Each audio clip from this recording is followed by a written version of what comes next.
자, 시장 상황 들여다보도록 하겠습니다. 과연 국내 증시가 1.5%를 밀고 내려갈 만한 상황이냐라고 했을 때 사실은 제한적이거든요. 지금 시황 보시면은 뭐 미국 쪽의 흐름이 일자의 기준에서 일봉의 기준에서 뭐 새벽에 끝났던 게 도지란 말이에요. 그러니까 미국의 영향이다라고 보기에도 다소 애매해요. 음? 약세로 끝났다 할지라도 그들의 하락률 대비해서 이제 국내 증시의 하락률이 뭐 어찌됐건 가장 크니까. 유럽이 조금 최근 들어서 어렵긴 합니다만 뭐 유럽 쪽의 기준도 누적적으로 보면은 사실 뭐 좀 제한적이긴 한데 어찌됐건.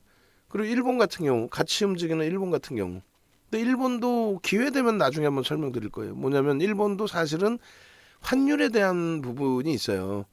그러니까 좀 그런 얘기는 전혀 또 잘 들어보시지 못한 이야기다 보니까 와닿지 않으실 텐데, 환율이 일본이 지금 뭐 어마어마한 저가잖아요. 엔화가. 그래서 달러와 달러로 이제 환산해서 이제 시가총액 기준을 설정을 하는데, 그렇게 놓고 봤을 때 굉장히 이 저평가라고는 낙폭이 심화돼 있다 보니까 거기에 이제 그 뭐 신규 수급 범위가 긍정적으로 형성돼 있을 가능성이 있습니다. 어찌됐건 결론적으로 지금의 이 시장의 흐름에서 전체적인 흐름을 좀 놓고 보실 때, 진짜 뭐 말로 표현하기 어려울 정도로 이제 과도하게 좀 미끄러져 있는 상태이고, 국내 증시가 이렇게까지 미끄러지는 이유를 갖다 붙이기가 어려워요. 뭘 갖다 붙일 거예요, 지금? 응? 세계 글로벌 경기의 둔화? 글로벌 경기의 둔화인데 왜 우리만 조정을 받아야 되는 거죠? 응? 그잖아요. 글로벌 경기의 둔화인데 왜 우리나라만 유독, 특히 6월입니다. 5월 달까지도 우리나라가 그나마도 1월 저점을 안 깨고 잘 지켜졌어요. 응? 5월까지도. 6월에 급격히 무너진 거예요. 6월에. 일본이 3월 달에 급격히 한번 조정받고 돌렸을 때에도 안 무너져 있던 흐름이 유독 지금 응? 결론적으로 월봉 기준에서 00 0069 0075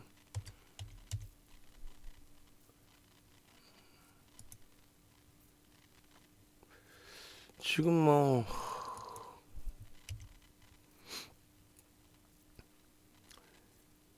다우지수 같은 경우도 고점 대비해서 16% 밀려 있고요.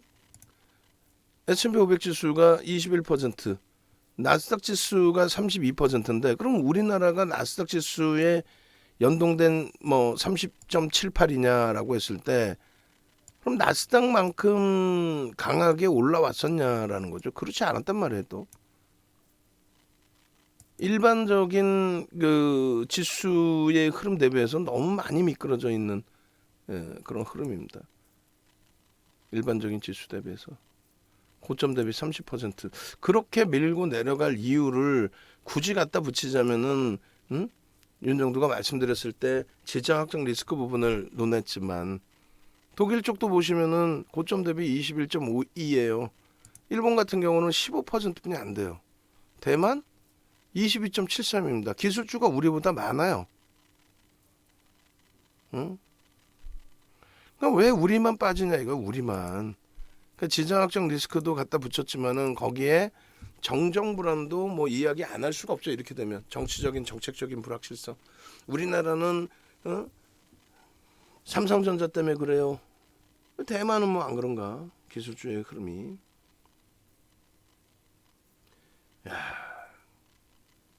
참 뭐라고 얘기할 수 없을 정도의 난감한 그런 상황이 돼 있는데,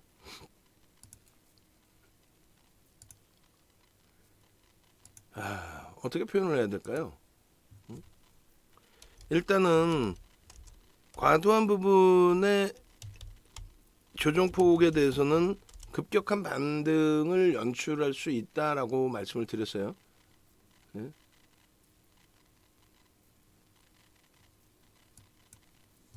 대만의 TSMC 같은 경우에도 시가총액 대만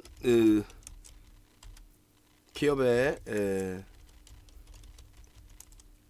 시가총액 비중이 기술주가 차지하고 있는 비중 자체가 뭐 상상을 초월합니다.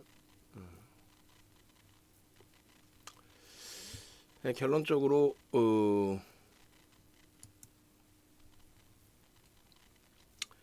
현재 기준에서 참 뭐 어려운 상황인데 일단은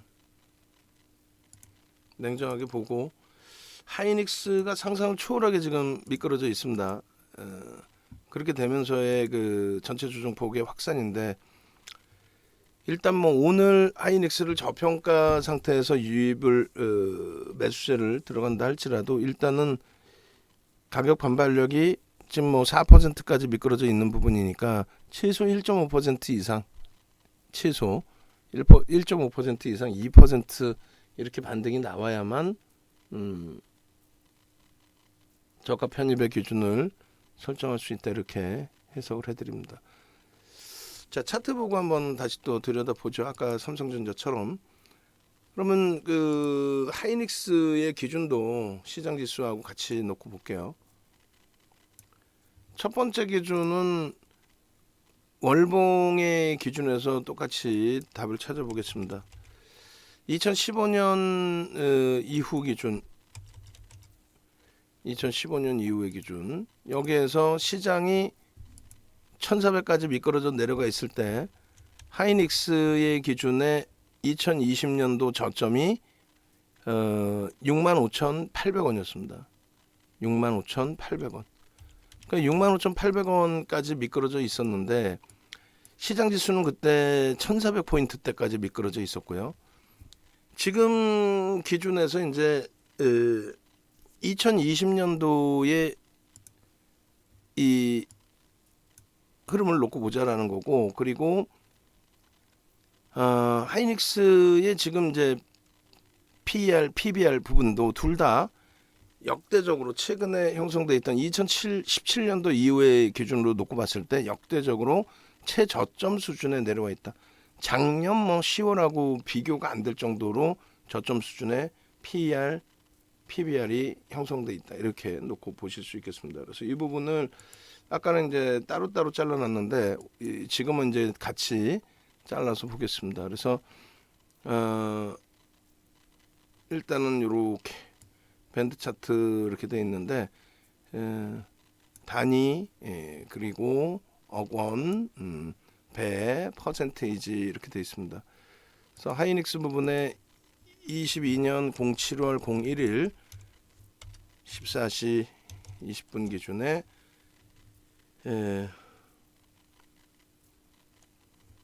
기준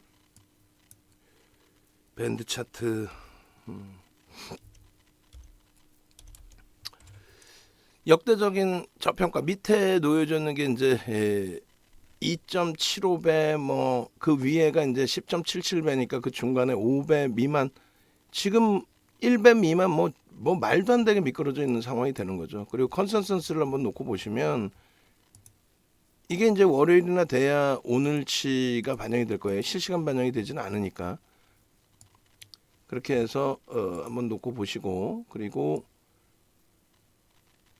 여기서 놓고 보실 부분은 2020년도에 형성돼 있던 하이닉스의 영업이익이 5조라는 것만 기억을 하십시오. 지금 아무리 실적 전망치를 하향시킨다라고 해도 이미 나와 있는 실적도 상반기 누적 실적이 있기 때문에 그냥 막연하게 뭐 안 좋다, 뭐 안 좋아질 거다 이거는 말이 좀 안 돼요. 그리고 이렇게 컨센서스 시계열 추이로 놓고 보시게 되면은 계속해서 이제 뭐 6개월 전에 영업이익이나 순이익 부분 요 부분에 대해서 6개월 전에 이렇게 돼 있단 말이에요. 그럼 6개월 전에 기준에서 9억 5천 정도, 9억 5천만 원 정도 이렇게 예상을 해놨던 부분이 있는 건데 그 부분을 지금 9조 5천억, 9조 5천억, 9조 6천억 뭐 이렇게. 근데 그 부분을 지금 이제 11조 6천억, 11조 7천억이라고 했을 때 그걸 지금 더 급격히 내린다고 해도 한계점이 있죠. 지금 보시는 건 그래서 일단은 2020년 기준입니다. 5조. 5조에서 지금 얼마? 15조 6천억, 15조 7천억. 계속해서 사실상 조금씩 줄어들고 있어요, 지금. 계속해서 이제 그 전망치가 줄어들고는 있는데 15조라고 합시다. 그러면 200%예요. 200%. 그러면 지금 들으면 뭐 택도 없고 와닿지도 않죠. 그 말이 되냐라는 생각이 들 정도예요. 뭐냐면 이때 영업이익이 5조였단 말이죠. 이때 영업이익이 5조였고 지금은 15조를 예상하고 있어요.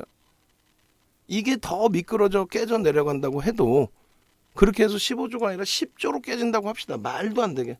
영업이익 예상치가 15조 6천억인데 이게 말도 안 되게 15조로 내려간다고 해도 그러면 이때 대비해서 더블이에요. 5조 대비해서. 두 배면 얼마? 그것만 해도 13만 원이 13만 원. 그러니까 말도 안 되는 거죠, 지금. 지금의 주가는 아무리 뭐 경기가 어렵고 둔화되고 문제가 된다고 해도 지금 나와 있는 전망치 그게 아무리 급격하게 하향된다 해도 그리고 얘만 하향될 이유는 또 뭐냐는 거지. 얘만. 응? 하이닉스만 뭐 하향돼야 될 이유가 있나요? 문제가 있나요? 없어요. 과도해도 너무 과도하다라는 거죠. 응? 이 부분에 대해서 그래서 개인만 샀어요. 또 이런 얘기 나옵니다. 오늘 뭐 외국 기관이 많이 던졌겠죠. 개인이 던져서 이렇게 밀리진 않아요. 외국 기관이 많이 던졌겠죠. 근데 그 던진 물량의 기준에서도 잘 생각을 해보시면 결론적으로 그 던진 물량이 예? 지분율로 얼마나 되냐 이거죠. 지분율로. 일단은 던진 물량에 대해서 지분율로 뭐 얼마가 되느냐. 외국인들 지분이 49.41%인데 오늘 외국인들이 던졌으면 얼마나 던졌냐 이거예요. 오늘 거래량에. 그러면 조금 이따가 이제 거래량 부분도 다시 한번 보여드릴 겁니다. 그러니까 주봉 기준에서 지금 보시면은 지금의 이자락이 시가총액이 아니라 지수가 3,000포인트일 때 당시에 형성했던 위치예요. 지수 3,000일 때. 지금 2,300이 깨졌죠. 700포인트가 밀려 내려왔는데 얘는 이자락이 있는 거예요. 그만큼 실적이 뛰어나다는 겁니다. 뛰어난 건데 그 실적이 주가에 반영이 됐냐 했을 때 거의 뭐 반영된 자체가 없다라는 거예요. 반영된 자체가.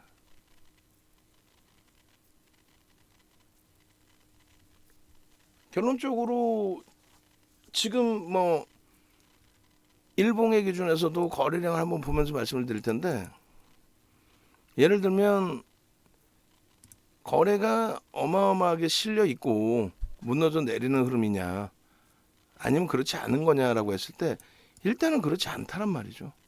작년에 8월달 기준에서의 흐름 하루 거래량이 저런 식으로 터졌어요. 저런 식으로. 물론 바닥 찍은 거는 그 이후에 거래량의 기준이지만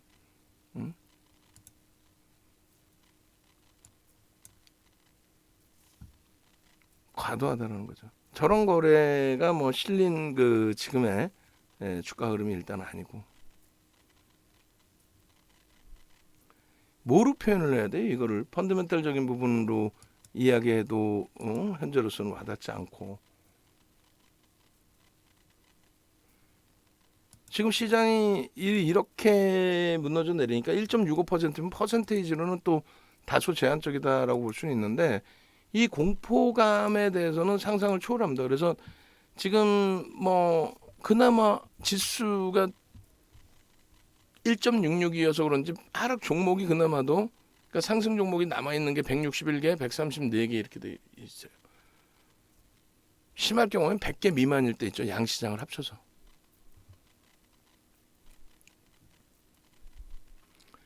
결론적으로 펀더멘탈 외적인 요인이 없다. 지금 이 상황에 이제 뭐 와닿지는 않겠습니다만 시장 전체적인 흐름을 한번 볼게요. 과연 이제 그 지수 대비해서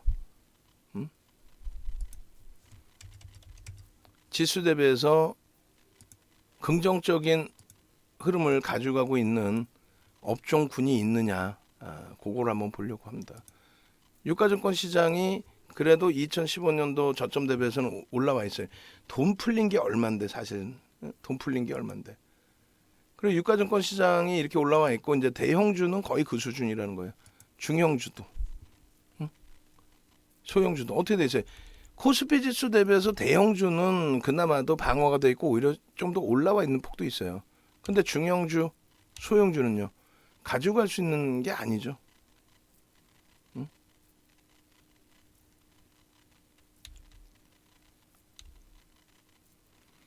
자, 업종별로 봅니다. 21개 업종이 있고요. 2015년 말 기준점 대비해서 섬유의복, 종이목재, 화학, 의약품 하나 빼고는, 그러니까 21개 중에서 4개의 업종군, 의약품, 그리고 이건 이제 코로나19 때문에 형성돼 있는 부분, 그 부분을 이제 재차 고점에서 40% 끌고 내려가는 상황이 되는 거고, 그 다음 이제 비금속 광물 시가총액 1%, 시장보다 조금 높은, 그러니까 의약품, 비금속 광물, 그 다음에 통신 21개 중에서, 그리고 뭐예요? IT입니다. IT가 시장을 견인한 거죠. 나머지 쪽은 시장 대비 다 못하거나 오히려 더 밑으로 미끄러져 있는 경우들이 많습니다. 그죠? 미끄러져 있는 종목도 있고 시장 대비 못 움직인 종목도 있는데, 다시 말씀드려요. 의약품, 통신, 비금속 광물 요 3개 정도만 시장 대비 조금 더 강한 모습입니다. 나머지는요. 나머지는 안 되죠. 당연히 IT는 끌어올려놨죠. 결론적으로 전기전자 업종을 보시면 놀라지 마세요. 농담하는 게 아니니까. 전기전자 업종 보시면 여전히 시장 대비해서 상상을 초월합니다. 10배 이상 올라와 있어요. 그럼 결론은 뭐냐면 지금 뭐 전기전자 업종이 많이 올라와 있어요. 그 얘기를 하는 게 아니고, 제일 중요한 거는 전기전자 업종이 왜 2015년 이후에 그리고 지금 기준에서도 가장 높게 형성돼 있느냐라고 했을 때는 실적을 내고 있는 쪽이 여기뿐이 없다는 거예요. 실적을 내고 있는 거는 여기뿐이 없다.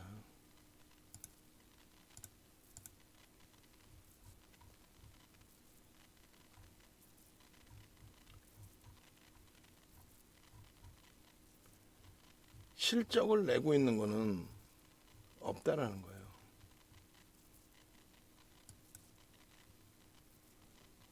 결론적으로 지금의 기준에서도 우리가 살아남아 있고 남아 있으려면은 남아 있는 기준의 기준점은 한 가지뿐이 없어요. 살아남아 있고 남아 있는 기준점은 포트폴리오 구성을 제대로 가져갈 수밖에 없는. 지금 자동차도 또 현대모비스도 오늘 뭐 강세를 띠다가 시장 지수 영향이고 심리적인 면이 더 크죠. LG화학도 마찬가지고. 원체 뭐 말도 안 되게 하이닉스가 이런 흐름을 4% 하락이 뭡니까? 물론 올라갈 때 5%씩 그 이상 올라갈 때는 뭐 좋죠. 근데 빠져내려올 이유가 없잖아요. 그 마이크론 테크놀로지사의 실적 부분도 말씀드렸지만은 마이크론 테크놀로지사의 실적이 왜요? 전망치를 일단은 상회를 했고, 그리고 시간에서 뭐 1.41% 밀려있는 이게 뭐나 됩니까 이게? 이게 무슨 의미가 있어요 이게? 6월 30일째 기준에 실적 발표를 했는데 예상치를 넘겼어요.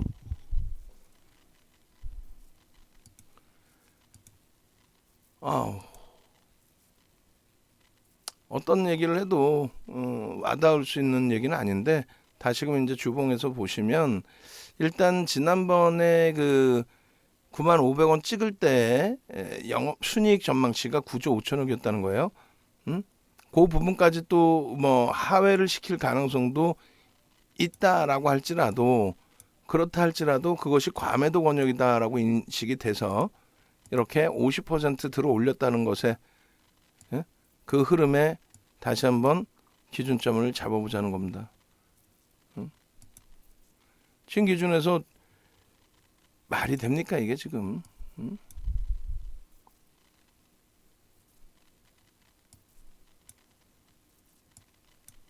과도한 그 낙폭과대의 흐름은 바로 돌려놓기 때문에 이런 식의 탄력적인 반발력을 놓고 보자, 그렇게 설정을 해드려요. 당연히 이 라인을 넘길 수 있을 만큼의 실적 월등해져 있다라는 것은 누구나가 아는 그런 내용의 기준. 진짜 뭐 숨쉬기도 곤란한.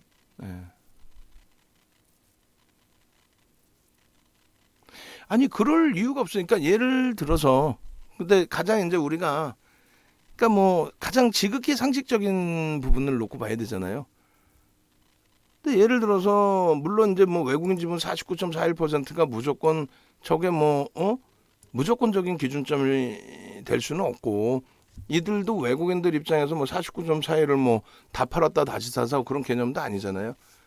그렇다고 해서 이들이 지분 갖고 있다고 주가가 안 빠지는 것도 아니고. 다만 시장에서는 자꾸 이제 그런 뭐 솔직히 얘기하면 소설을 쓴단 말이에요.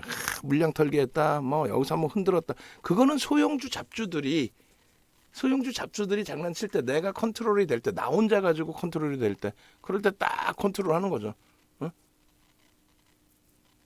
개장 초에 어제 급등 나왔던 종목 개장 초에 한번 팍 내가 가지고 있는 물량 있을 거 아니에요. 던져가지고 막 쭉쭉쭉 밀어버렸다가 투매 나오고 그럼 밑에서부터 가만히 있다가 뭐 물량 안 나오면 그냥 안 사면 되고, 나는 차익 실현한 거니까. 물량 나오면 거기서 득득득 받아다가 어느 시점 돼갖고 쫙 올리고, 그러니까 밑으로 털어서 받는 뭐 그런 기준이 될 수가 있는데, 예를 들면 하이닉스라든가 뭐 DB하이텍이라든가 이런 기준에 이 종목에 대해서 내가 물량을 내 물량을 집어 던져서, 혹은 내 물량을 바탕으로 공매도를 때려서, 혹은 선물에 해지를 해놓고 얘를 주가를 눌러놓는다? 불가능하죠. 그러니까 잡주들 단타 종목들 보면은, 예를 들어서 대주주 물량이 없는 종목군들에 대한 변동성이 또 어마어마해요. HLB도 대주주 지분이 작지 않나요? 10%, 그죠? 이런 종목 변동 나올 때 장난 아니죠. 유통 물량이 많은데도 불구하고. 근데 누군가가 쥐고 흔들 때에는, 야, 물량 있으면 다 던져봐, 한번 내가 다 받아줄게. 이슈 만들어 놓고, 거래 터뜨리고 이슈 만들어 놓고 작업을 칠 때. 그런데 이런 종목 시가총액이 뭐 3조 7천억, 5월 13일 날 상한가 가면서 5조까지 갔거든요. 5조까지 가는 종목도 컨트롤이 된단 말이에요. 유통 물량 아무리 많아도. 근데 예를 들면은 이거보다 이제 시가총액이 작은 뭐 DB하이텍이에요. DB하이텍 같은 경우에, 이 종목 같은 경우에는 내가 컨트롤을 못 한단 말이지. 개인들은 아예 컨트롤 못 하고 인위적으로 밀고 내려갔다가는 얘가 대형주로 분류가 돼 있단 말이에요. 보시면 코스피 대형주로 시가총액, 그러니까 100위 안에 들어온다는 거예요. 이 시가총액 2조면 100위 안에 들어온다는 얘기죠. 그러면 얘 기준에서 어떻게 되는 거예요? 내가 얘를 한번 흔들어야지 해가지고 물량을 뭐 던졌어, 막 집어 던졌어. 그러면 기계적으로 인덱스 상품 쪽이나 DB하이텍을 가지고 있는 쪽이나 이런 쪽에서 매수가 들어옵니다. 물론 이런 건 있을 수 있죠. 내가 이제 순간적으로 집어 던져서 동반적인 로스권 물량이 출회되고 개인들 투매 나오면 얼른 받아서 내가 다시 들어올리고, 이런 거는 할 수는 있겠지만은 그 리스크 관리가 안 되죠. 내가 만약에 물량을 갖고 있어, 개인들 흔들었다는 건 뭐예요? 야, 오늘 같은 날 한번 한 10만 주 팔아버리자. 10만 주 팔아가지고 쑥 밀고 내려가면은 투매 나오면 내가 다 받아야지.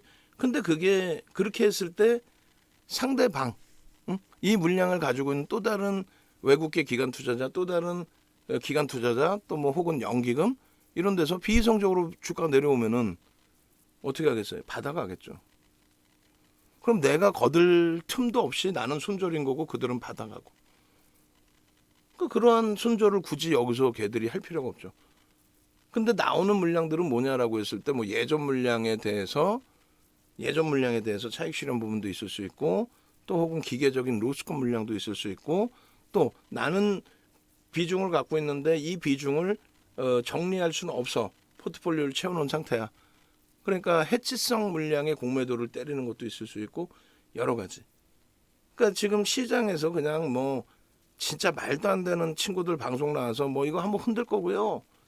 이 종목 뭐 세력들이 한번 흔들었어요. 자, 여기 세력들이 흔든 요 모양새 요 거래량 보시면 여기 있죠. 여기에 뭐 거래량이 터졌고 뭐 어쩌고 그럼 말이 안 돼요. 다만 이런 건 있죠. 어떤 건 있을 수 있냐면 예전에 지금 그 데이터가 아마 나오지는 않을 텐데 DB하이텍 같은 경우에 2015년도 그때 이제 실적 개선이 엄청났죠. 중국에 매각을 하려다 매각을 안 할 정도로 뭐 인수자도 없었어요 사실은. 근데 반도체 업황이 크게 개선됐던 거고 뭐 예를 들면은 이 당시에 2015년도에 외국 기관이 산 게 아니고 기타 법인사인데 이게 예전엔 데이터가 나왔는데 요즘에 안 나오는 것 같아요. 굉장히 오랜 기간까지 나왔었거든요. 근데 지금은 2015년 01월 01일 하면은 예전 데이터는 없더라고. 안 나오더라고 지금. 예전엔 나왔었거든요. 이게 어느 정도. 근데 이게 뭐였냐면은 기타 법인에서 기타 법인도 아니었어. 그러니까 외국인도 아니고 기관도 아니야. 기타 법인도 아니었어요. 그냥 하여간에 그 SK 창고를 통해서 수백만 주를 샀거든요. 그때 20%인가 하여간 무지하게 샀어요. 응? 무지하게 샀는데 수급 논리에 의해서 올라가죠. 근데 그들이 무지하게 산 걸 알기 때문에 아무리 저평가해도 뭐 예를 들면 OCI도 저평가인데 외국인에 손을 안 댔던 것처럼 안 들어왔어요. 그들만 샀어. 외국 기관이 거의 제한적으로. 그러니까 도저히 누가 받아줄 곳이 없죠. 응? 비중을 10몇 %인가 20%인가 무지하게 샀어요. 800만 주든가 600만 주든가 무지하게 샀어요.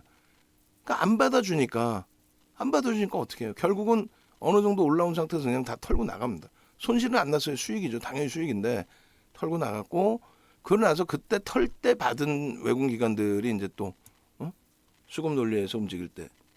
그러니까 무슨 얘기냐면은 내가 다른 사람이 막 매집을 해요. 대놓고. 근데 내가 왜 덩달아서 사? 이런 경우는 있을 수 있어요.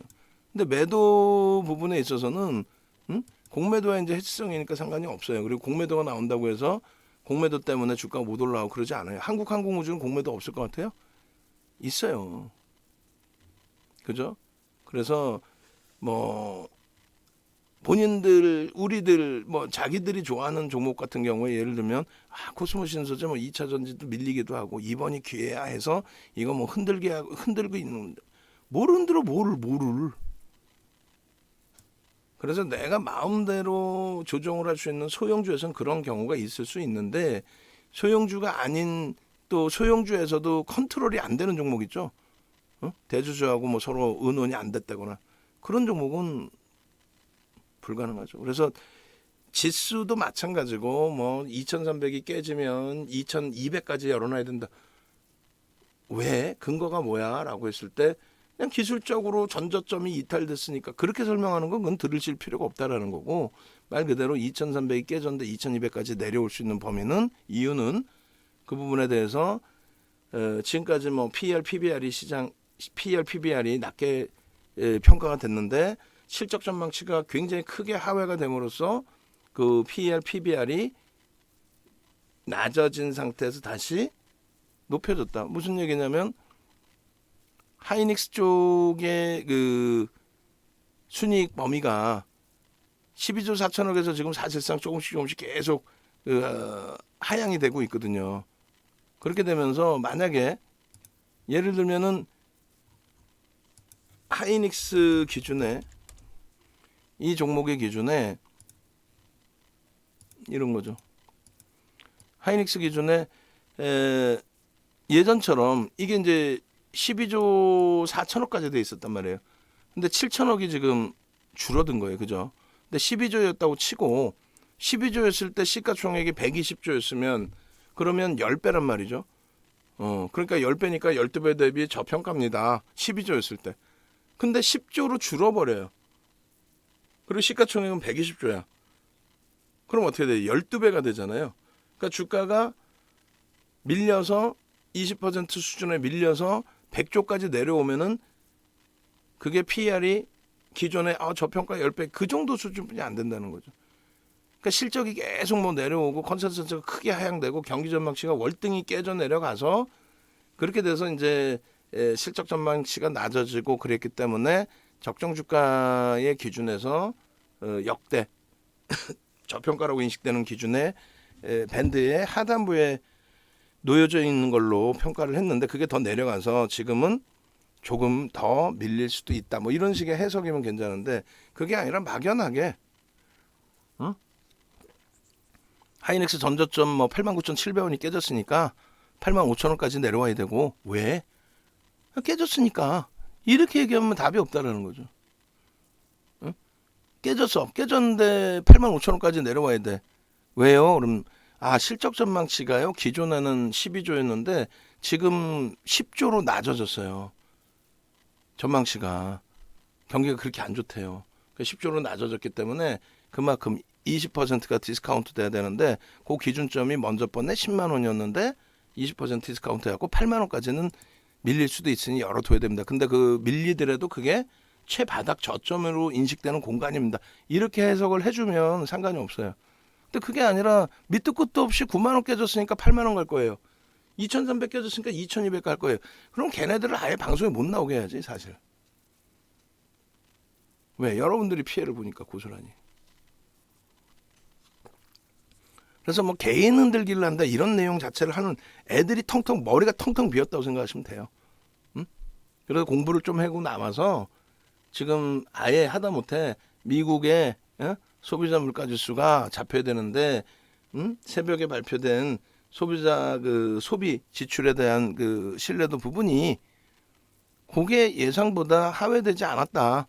그래서 여전히 인플레이션에 대한 우려감은 있고 실적에 대한 전망치는 조금 둔화돼 있고 그러다 보니까 성장률을 하회시킬 수밖에 없고 그 성장률 하회된 것을 감안했을 때에 뭐 적정 주가론을 떠나서 시장의 지수는 하단이 좀 더 낮아질 수 있다. 그걸 기술적으로 볼 때 대략 요 정도 수준이다.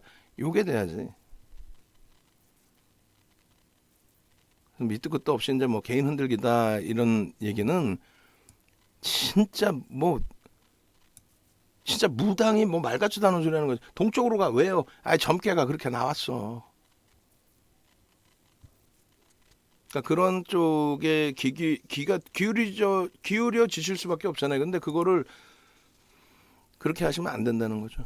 지금 어찌됐건 과도하죠. 과도한데 이제 과도하다고 쳤을 때 보합에 있을 때도 저평가고 1%, 2%, 3% 밀려도 저평가인데 예를 들어 4.29까지 밀렸단 말이에요. 그러니까 어디가 바닥일지 오늘 기준이든 내일 기준이든 모르겠어요. 근데 과도한 그 매도 권역이라는 거는 그냥 뭐 2차 전지가 무지하게 내려왔습니다. 이 개념이 아니라 우리도 2차 전지를 갖고 있지만 에코프로비엠 무상증자 물량이 있잖아요. 또 코스모 신소재 물량이 또 있고 근데 그들은 펀더멘탈적으로 해석을 할 수 없단 말이죠.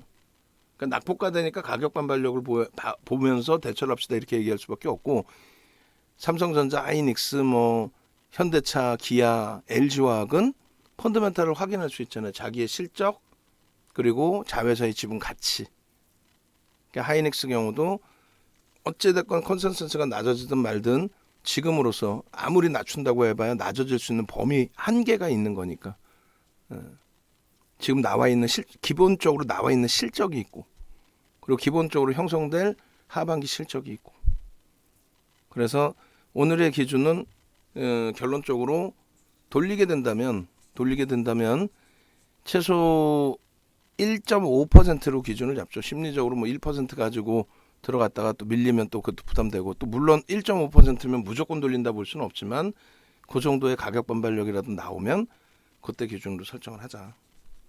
하나만 더 예를 들면 이것도 말도 안 되는 비교가 될 수 있지만 KG 이테스 같은 경우에는 이런 경우에는 뭐 예를 들어서 이번에 매각의 이슈 가지고 변동성이 크게 나온 적이 한 번 있었고, 매각의 이슈입니다. 분할 매각을 했죠. 그리고 이번에 쌍용차 인수 때문에 변동률이 크게 나왔는데, 쌍용차 인수 때문에 변동률 나오기 전에 저 밑바닥이 저평가 상태라면 또 상관없어요. 근데 뭐 저평가 상태도 아니고 그 이슈 때문에 들어올린 거고, 그렇게 해서 들어올려가지고 펀드멘탈이 개선되는 것도 아니고, 그러니까 얘가 무조건 돌려진다라고 해석하는 건 어렵잖아요. 그리고 얘를 이게 끝내주는 옵션인데, 이런 종목 특히 뭐 KG ETS는 다른 종목군들에 뭐 흔들게 하고 있어요. 이렇게 안 돼요. 그러니까 CIS 이런 종목도 사실상 우리도 들어가서 뭐 손절도 하고 낭패를 보는 경우도 많은데, 시간에서 막 상한가 만들잖아요. 시간에서 15,000원에 사서 뭐 시간에 건드려 놓으면 뭐 어디서 책 실현하고, 소설 쓰는 거잖아요. 소설. 그죠? 그러니까 얘도 대주 지분도 별로 없고 외국 기관 지분도 없고 유통 물량이 많아요. 근데 내가 자금력이 좀 있어서 얘를 통제할 수 있다, 컨트롤할 수 있다, 보도 자료도 낼 수 있다, 지분 매각한다, 흥행시켜야 된다. 소설 쓰잖아요. 이런 종목에 많이 얘기가 나오죠.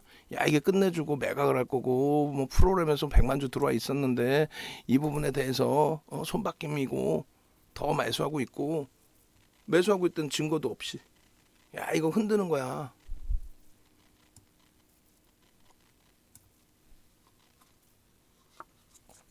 흔드는 게 아니라 많이 미끄러지면은 이거 한번 또 건드려 볼까, 이렇게 해서 들어오는 거겠죠.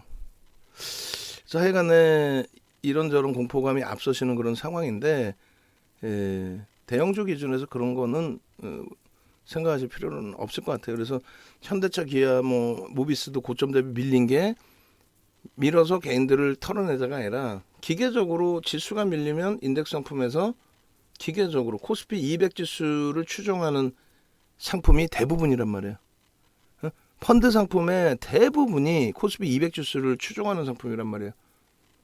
그럼 그들은 지수가 밀리면 비중을 조금 줄이고 오르면 조금씩 늘리고, 이런 범위들 종목별로도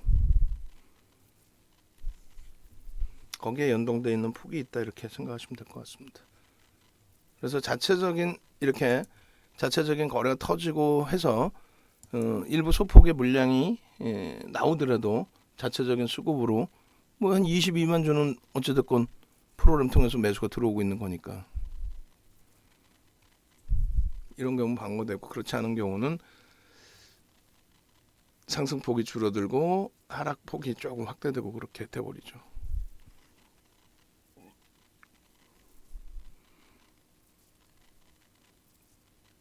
그러니까 뭐 사실 어이없는 질문이 아니라, 그게 아니다라는 걸 알고 계시면서도 시장이 뭐 어려워지면은 그런 얘기들이 나오고, 방송에서 그렇게 떠들어대니까 검증도 안 된 사람들이 뭐 나와서 그러다 보니까 흔들리실 수밖에 없죠. 그리고 지금 이제 뭐 예쁜 공주님 말씀하신 것처럼 지금 지수가 2999.87이에요. 누가 저걸 뭐 만들고 있는 거야? 외국인이 막 만들어? 외국인 한 명이에요? 기관이 한 명이고 외국인이 한 명이면 가능해. 수십, 수백, 수천 군데 외국 기관 개인들이 매매를 하는데, 누가 뭐 전화해서 야, 이거 맞추자 전화해? 아니면 한쪽이 뭐 혼자서 그걸 가지고 매매를 잡아낼 수 있어? 다 불가능하죠. 하여간에 뭐 굉장히 길어졌는데, 영상 일단 올리겠습니다. 하이닉스 그리고 시황 전략을 합쳐서